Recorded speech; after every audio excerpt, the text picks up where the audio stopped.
Well, as we head into our Thursday, note that we are going to be keeping an eye on a low pressure system that is going to be trending to move just past us to the north and then moving off towards the east. That is going to swing a cold front through the area and continue to bring us to more of these wintry conditions, not only just for us, but for many portions of the United States, going to be battling more of a wintry feel here for the end of March. Now, what we'll see with that system passing on by is that it is going to bring a windy Thursday through much of the Cowboy State. Even some of the peak wind gusts will be getting upwards of 50 miles per hour.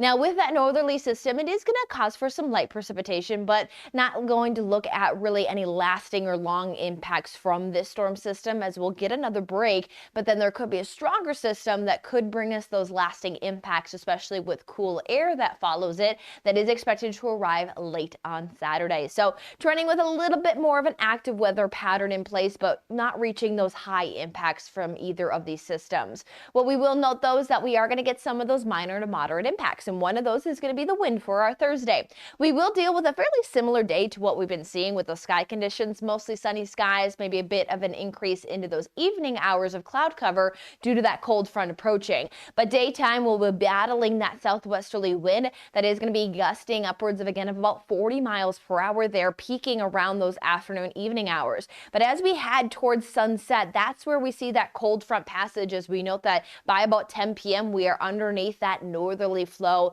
signaling that cold front has passed. Now, when that cold front passes, that is where we're going to talk about some of that areas of some precipitation. So if it's happening around 10 p.m. locally, that means northern portions of the Cowboy State will see it into those late afternoon, early evening hours. But everyone is going to feel the effects of that cold front passage with gusty winds, looking at statewide upwards of 25 to at least 45 miles per hour. Again, our wind corridor regions from Rawlins, Douglas, up through Casper, we'll see windy conditions. Even our basin area is going to be a bit on the windy side. Now, we'll note that when it comes down to precipitation accumulation, it is mainly holding off to our northern portion of the state. Might get a few hundredths of an inch down through Casper and Douglas, but it is expected to be minor. We'll also note that with that southerly flow and with the warmer temperatures we've been experiencing this week, there might be a few rumbles of thunder along that frontal system there off towards the north. So something to keep in mind: if you hear thunder roar, head indoors. We're not expecting anything to be severe, but lightning can still be dangerous.